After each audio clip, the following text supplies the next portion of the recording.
দুবাইয়ে এসে জীবনে প্রথমবার গেলাম ঈদের দাওয়াতে। আজ অনেক দিন পরে সারা দিনের গল্প তোমাদের সাথে শেয়ার করছি।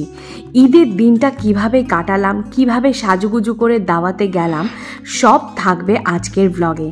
তাই স্কিপ না করে আজকে লিটল থিংস এভরিডে বাই গার্গির পুরো ব্লগটা শেষ অবধি দেখে নাও। Our hearts beat to the city streets. We began to feel the fire. আজ 10th এপ্রিল, আজ ঈদ। সকালটা বেশ রৌদ্র ঝলমলে। আজ সকাল সকাল উঠেই উদ্দালক ও মামনি দুবাই মিরাকেল গার্ডেন ও দুবাই বাটারফ্লাই গার্ডেন ঘুরতে গেল। লুসিকে যেহেতু আমরা কখনোই একলা ছাড়ি না, তাই উদ্দালকের সব জায়গায় মোটামুটি দুবার করে ঘোরা হয়ে গেল। আর আমি আর লুসি কাটাচ্ছি একটা হোম অ্যালোন ডে। তো ওরা বেরিয়ে যাবার পরই দেখলাম লুসি এসে একটা ধপধপে সাদা পায়রার সাথে মনোযোগ সহকারে গল্প করছে। ওদের গল্প করতে দেখে ভাবলাম তোমাদের সাথেও শেয়ার করি। চলো এবারে একটু কাজকর্ম সেরে নিই। রাত্রে দাওয়াতে যাওয়ার আগে নিজেকে একটু পরিষ্কার পরিচ্ছন্ন করা দরকার। মেয়েদের বাবাই এক জ্বালা। তবে নিজেকে পরিষ্কার পরিচ্ছন্ন করার আগে কাপড় জামাটা পরিষ্কার করাটা কিন্তু বেশি দরকার। কারণ তোমাদের আগেই বলেছি দুবাইয়ের সকালে পূর্ব দিকে রোদটা বেশ কড়া।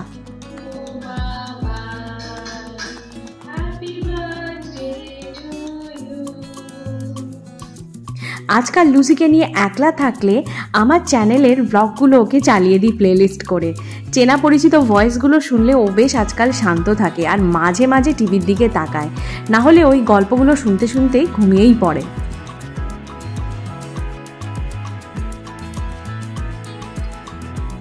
পোস্ট কোভিড থেকেই আমি পার্লার যাওয়া প্রায় ছেড়ে দিয়েছি। কোনো অকেশন না থাকলে আমি পার্লার মুখো হই না। তার একটা বড় কারণ পরপর বেশ কয়েকবার সাধারণ আইব্রো আপার লিপস করতে গিয়েও মুখ ছড়ে যাওয়ার মতন ঘটনা। তাই সিরোনার এই আইব্রো শেপারটা আমাকে খুব হেল্প করে। এক্সট্রা হেয়ারগুলোকে রিমুভ করে নিই আর একটা ন্যাচারাল আইব্রো লুকটাও রাখি। আর তোমরা আমাকে ডেফিনেটলি জানাও আমার এই ন্যাচারাল আইব্রো শেপটা কেমন লাগছে। বাড়িতে যখন ফেশিয়াল হেয়ার রিমুভ করি তখন একটা নন অ্যালকোহলিক টোনার যেমন আইস কিউব বা বাড়িতে বানানো রাইস ওয়াটার টোনার দিয়ে ফেসটা ক্লিন করে নিই অলওয়েজ, যাতে কোনো স্কিন ইরিটেশন না হয়।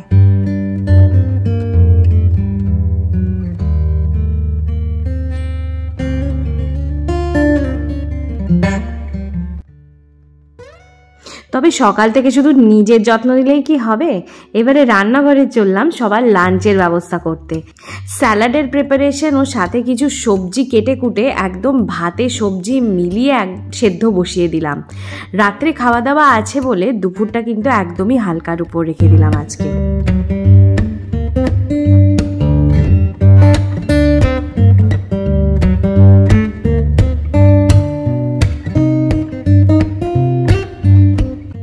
দুবাইয়ের রামাদান সেল উপলক্ষে ডে টু ডে স্টোর থেকে এই পেপার মিলটা নিলাম। জানো তো কি যে ভালো কোয়ালিটির আর এত স্মুথ যে কি বলবো।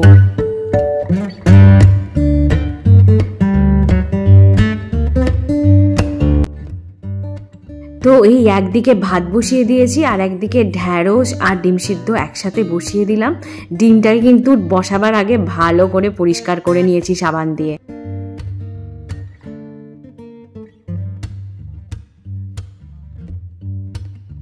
কদিন আগে দুবাইয়ের একটা হাইপার মার্কেট থেকে ব্লু লাগুন সিরাপটা কিনে এনেছিলাম।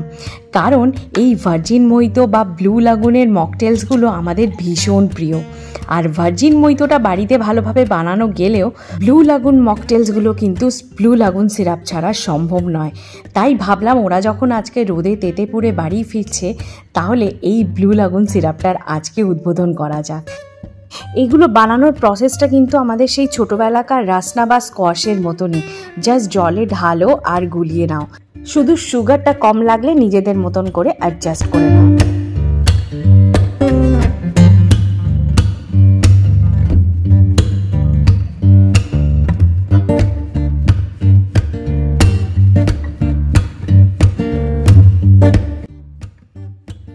উদ্দালকের অফিস কলিগ ও বন্ধু আমান্দা ও রুসিনার কথা তো তোমাদের আগেই বলেছি। ওদের বাড়িতেই আজ আমাদের ঈদের ইনভিটেশন। বাড়ি থেকে হাঁটা পথে প্রায় 8 ঘন্টার দূরত্বে ওদের বাড়ি, তাই যেতে যেতে তোমাদের রাস্তাটা কিছুটা শেয়ার করলাম। আর এদিনকে জানো তো ঈদ হবার জন্য আমরা ট্যাক্সি পেলাম না, তাই সেজে গুজে হেঁটে হেঁটেই যেতে হলো এতটা রাস্তা।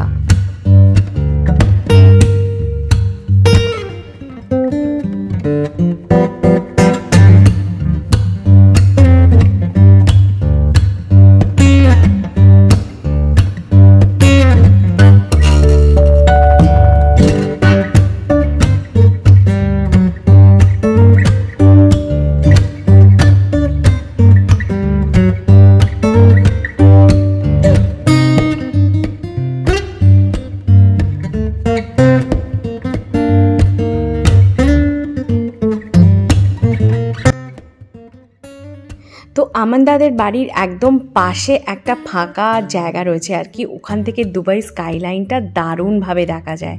আর এইটা কিন্তু আমি আমার দুবাই লাইফের প্রথম দিকের একটা ব্লগে আগেও শেয়ার করেছি। আর জানো তো, আমান্দাদের বাড়িতে আসার সময় আমি প্রথমবার দুবাইতে বুর্জ খলিফার দর্শন পাই। আমরা পৌঁছে গেছি আর দেখো কি সুন্দর ডেকোরেশন করেছে আলো দিয়ে।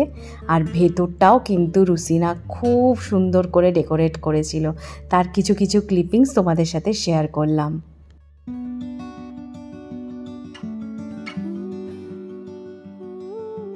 প্রবাস জীবনে এই গেট টুগেদারগুলো কিন্তু একটা বিশাল গেটওয়ে। খুব আনন্দ হইহুল্লোড় করে একটা সন্ধে আরামসে কেটে যায়। কত নতুন নতুন বন্ধুদের সাথে আলাপ হয়, নতুন নতুন হৃদ্যতা গড়ে ওঠে। সত্যি সেদিনকে সন্ধেটা কিন্তু খুব ভালো কাটলো। অসাধারণ আলুর পুর দেওয়া কচুরি, শিরকুরমা দিয়ে কিন্তু শুরু হলো আমাদের ভোজ পর্ব। খাওয়া দাওয়া এক কথায় জাস্ট অসাধারণ।